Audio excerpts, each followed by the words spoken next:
ये जो ज़िंदगी की कहानी है, हर दिन नई परेशानी है। कुछ लोगों की मेहरबानी है और कुछ अपनी ही नादानी है।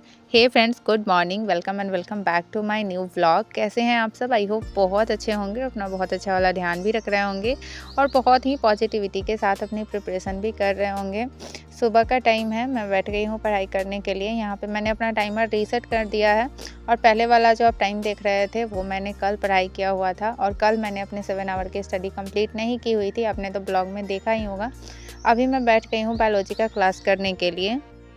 आप में से ना कुछ लोग कहते रहते हैं कि कमेंट करते रहते हैं कि वो पढ़ना तो चाहते हैं लेकिन उनके घर में ये प्रॉब्लम है, वो प्रॉब्लम है। मैं सच बताऊँ ना, तो ये जितनी भी प्रॉब्लम होती है ना, वो एक तरीके से हमारे अपने आप को देने के लिए बहाने का काम करती है।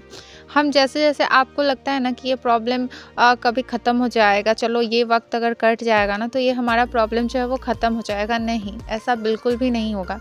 जब नया वक्त आएगा ना तो अपने साथ ना वो नया प्रॉब्लम लेकर आएगा और आपके लाइफ से कभी ये प्रॉब्लम जाएगा ही नहीं। तो आप जब तक ये सोचते रहेंगे ना कि नहीं, अभी ना मेरे पास बहुत ज़्यादा परेशानी है, तो इस परेशानी में ना कुछ नहीं करते हैं, अभी थोड़ा सा वेट कर लेते हैं और ये परेशानी जब ख़त्म हो जाएगी ना तब हम कुछ नया अपने लिए अपने बारे में सोचेंगे या कुछ नया स्टार्ट करेंगे।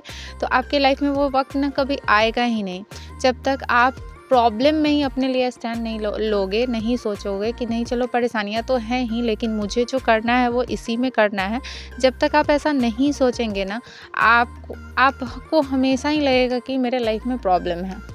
और अगर अपने प्रॉब्लम के बारे में ज़्यादा सोचा जाए ना तो लगता है कि मेरे से बड़ी प्रॉब्लम ना किसी के पास तो होगी ही नहीं। मैं जो दुख झेल रही हूँ ना, शायद दुनिया में कोई नहीं होगा जो वो दुख झेल रहा होगा। लेकिन मैं आपको सच बताऊँ, अगर ये प्रॉब्लम को एक दूसरे की परेशानी को लेकर बैठा जाए ना और कहे कि अदला बदली कर लिया जाए तो हर लोग ना अपना परेशानी उठा के निकल जाएंगे। तब लगेगा ना कि नहीं चलो मेरा ही परेशानी ठीक है, सामने वाला का परेशानी तो और भी ज़्यादा है। आपको पता है, कभी कभी मुझे ना खुद ऐसा फील होता है कि मेरा जो प्रॉब्लम है ना वो शायद किसी का प्रॉब्लम नहीं है। मेरा जो दुख है ना शायद वो दुनिया में सबसे बड़ा दुख है, लेकिन ऐसा नहीं है। मेरे से भी बहुत ज़्यादा दुख किसी के पास होता है और वो उसी दुख में, उसी संघर्ष में ना खुद पे मेहनत करके ना बहुत कुछ कर जाते हैं, बहुत कुछ अचीव कर लेते हैं और अपने आप को बाहर निकाल लेते हैं उस चीज़ से। और जो सोचते रह जाते हैं ना अपने प्रॉब्लम के बारे में, वो कुछ नहीं कर पाते हैं और ज़िंदगी भर ना उन्हें उसी प्रॉब्लम में सड़ना होता है और उसी प्रॉब्लम को झेलना पड़ता है। तो अगर प्रॉब्लम झेलते हुए अगर हमने अपने लाइफ में कुछ कर लिया और आगे बढ़ गए तो ही हमारे लिए सही रहेगा। अगर हम प्रॉब्लम के बारे में सोचते रह गए तो फिर ना हमारा कुछ भी नहीं हो सकता है। लोग आपको बोलते हैं ना कि नहीं समय के साथ ना सब ठीक हो जाएगा, लेकिन समय के साथ ना कुछ भी ठीक नहीं होता है जब तक कि आप उसको ठीक करने के लिए कुछ करते नहीं हैं। कुछ भी ठीक नहीं होता है, वो सेम चलता रहता है। बस ये हो जाती है कि आपको उस परेशानी के साथ जीने की आदत हो जाती है और आप उसके हैबिचुअल हो जाते हो, लेकिन आप उसी परेशानी में ही जीते रहते हैं। आपके लाइफ में कुछ अच्छा नहीं होता है जब तक आप उसको ठीक करने के लिए अपनी लाइफ में कुछ करेंगे नहीं, कुछ एक्शन नहीं लेंगे। आपके लाइफ में कुछ भी ठीक नहीं होने वाला है। देखिए, जिनको जॉब की नीड है ना, वो सारी परेशानियां झेल के पढ़ भी लेते हैं और उनको पढ़ने में मन भी लगता है, क्योंकि उनको पता है कि अगर हम अभी पढ़ाई करेंगे तो इसका बेनिफिट हमें क्या मिलने वाला है। और पढ़ने में मन उन्हीं को नहीं लगता होगा जिनको शायद जॉब की नीड नहीं होगी, वो ज़बरदस्ती पढ़ रहे हैं। अगर आप अपने आप को दिखाएंगे ना कि आप जॉब क्यों करना चाहते हैं, आपको क्यों जॉब की ज़रूरत है, तो आपको ना खुद पढ़ने में मन लगने लगेगा और आप हर परेशानियों के बीच में भी ना अपना टाइम ज़रूर मैनेज कर लेंगे पढ़ाई करने के लिए। क्योंकि आपको इसके बेनिफिट्स पता होंगे कि आपको क्यों जॉब करना है और जॉब करने के लिए अगर पढ़ाई ज़रूरी है तो आप कैसे टाइम मैनेज कर लेंगे। देखिए, प्रिपरेशन से लेकर जो सिलेक्शन तक का जो बीच का जर्नी होता है ना, वो बहुत ही स्ट्रगल से भरा हुआ होता है। अगर आपने इस स्ट्रगल को झेल लिया ना, आपने अगर ये स्ट्रगल कर लिया तो फिर आपको ना इसके बाद चमकने से कोई नहीं रोक सकता है, कोई भी नहीं। और जॉब जो है ना वो अपने सेल्फ रिस्पेक्ट के लिए इतना ज़रूरी है ना, खास करके महिलाओं का, कि जो चीज़ ना, जो रिस्पेक्ट ना आप में 1000 गुण रह के भी नहीं दिला सकता है ना, वो अगर आप एक जॉब करें और आप सेल्फ इंडिपेंडेंट हो जाएं तो वो रिस्पेक्ट आपको जॉब आपका दिला सकता है। आपको पता है, सुबह ना जो हाउसवाइफ़ होती हैं वो सुबह सबसे पहले उठती हैं और रात में सबसे बाद में सोती हैं। इसका मतलब वो पूरे दिन काम करती रहती हैं, लेकिन उनके काम का ना कहीं कोई वैल्यू नहीं रहता है, कोई वैल्यू नहीं। मतलब सेम काम हर एक हाउसवाइफ़ कर रही है, सुबह उठ रही है, खाना बना रही है, अपने बच्चों को तैयार कर रही हैं, स्कूल भेज रही हैं, लेकिन उनके कामों का ना कोई रिस्पेक्ट नहीं है, कुछ भी रिस्पेक्ट नहीं है। और आप यहाँ पे देख सकते हैं, मैं यहाँ पे स्टडी कर रही हूँ और मेरी मम्मी जो है वो मेरे लिए कुछ बना कर ले आई हैं। क्या कभी ऐसा ससुराल में ना शायद 1% भी, शायद ही वैसे ससुराल वाले कोई होंगे जिनकी बहू पढ़ाई कर रही होगी और उनके ससुराल का कोई मेंबर जो है वो ऐसे कुछ खाना बना के उनके लिए ले आए कि नहीं वो पढ़ाई कर रही है, चलो उसको कुछ बना के खिला देते हैं। ऐसा तो मतलब ना के बराबर ही होता होगा, बहुत ही कम टाइम होता है। सो ना आप अपने लाइफ में वैल्यू ऐड करना शुरू कर दीजिए। अगर आपको अपना सेल्फ रिस्पेक्ट अगर चाहिए ना, तो आपको अपने लाइफ में वैल्यू ऐड करना पड़ेगा। आपको अपनी प्रायोरिटी सेट करनी पड़ेगी कि आपका प्रायोरिटी क्या है। तो सबसे पहले जब आप किसी एग्ज़ाम की प्रिपरेशन करें ना, तो ये बिल्कुल भी नहीं सोचे कि आपसे नहीं होगा, क्योंकि आपको पता है जब आप जैसा सोचते हैं ना वैसा ही आपके साथ होने लग जाता है। ऐसा आपने अक्सर फील किया होगा कि जो हम सोचते हैं ना वैसा ही सेम हमारे साथ होने लग जाता है। तो आप हमेशा ये सोचिए कि नहीं, अगर मैं इस मैदान में उतर गई हूँ और मैं प्रिपरेशन कर रही हूँ, तो मैं इस एग्ज़ाम को जब तक क्लियर नहीं कर लूँगी ना, तब तक मुझे लगे रहना है, तब तक मुझे प्रिपरेशन करते रहना है।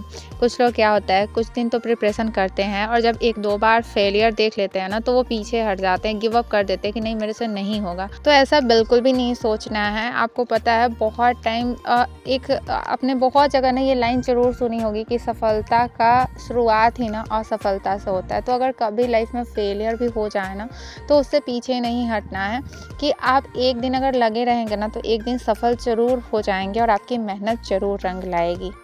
आप में से ना बहुत सारे लोग ये पूछते हैं, कमेंट करते हैं कि बीपीएससी तैयारी 4.0 अभी आएगा अगस्त में या नहीं आएगा। तो आप अभी से ना ये मत सोचो कि नहीं आएगा, पता नहीं आएगा कि नहीं आएगा। जब तक आप ये सोचते रहेंगे ना, आप प्रिपरेशन अच्छे से नहीं कर पाएंगे। आपको प्रिपरेशन करना है, बैच ले लिया, बैच में जो पढ़ाया जा रहा है ना आप चुपचाप पढ़िए।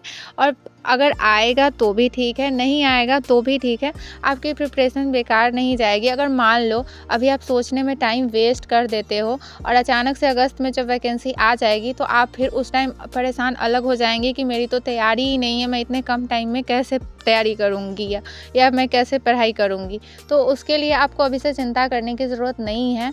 आप हमेशा ये सोचिए कि नहीं आएगी वैकेंसी और उसके हिसाब से ही अपनी प्रिपरेशन करिए।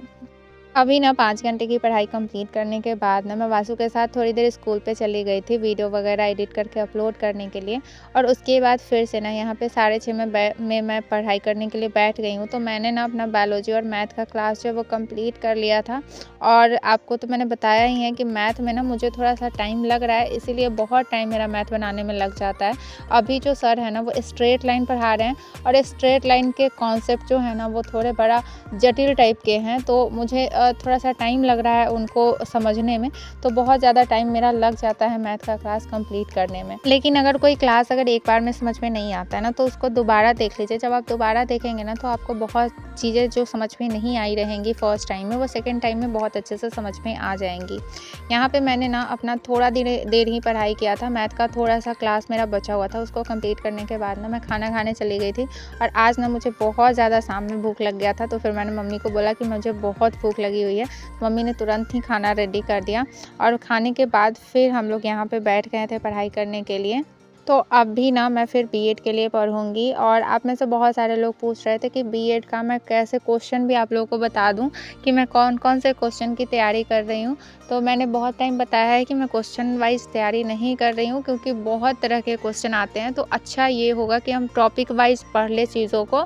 तो आप बीएड के कोर्स में ना 5-5 यूनिट है एक कोर्स में, तो आप ना टॉपिक वाइज पढ़ लीजिए, तो आपके लिए किसी भी क्वेश्चन का आंसर राइटिंग करना सही रहेगा। अगर आप क्वेश्चन तैयार करेंगे ना, तो फिर वहाँ अगर कोई और क्वेश्चन आ गया एग्जाम में, तो फिर आपको आंसर राइटिंग करने में बहुत प्रॉब्लम होगी। और बीएड के क्वेश्चन अब बहुत ज़्यादा रटने की ज़रूरत नहीं है, बस आप वो पॉइंट ना ध्यान में रख लेंगे और अगर आप पढ़े रहेंगे ना, थोड़ा सा आपका कॉन्सेप्ट क्लियर हो तो फैक्ट्स आप अपने आप लिख लोगे, बस पॉइंट आपको ध्यान में रहने चाहिए। तो बहुत ज़्यादा रटने की ज़रूरत नहीं पड़ती है इसमें कि आप लाइन वाइज लाइन याद करो। साइंस और मैथ तो है नहीं कि आपको बहुत ज़्यादा इस पर बहुत ज़्यादा फोकस दे के मतलब पढ़ना है। आप नॉर्मल भी बुक की तरह पढ़ लेंगे ना, तो आप मुझे ऐसा फील होता है कि आप आंसर राइटिंग कर पाएंगे।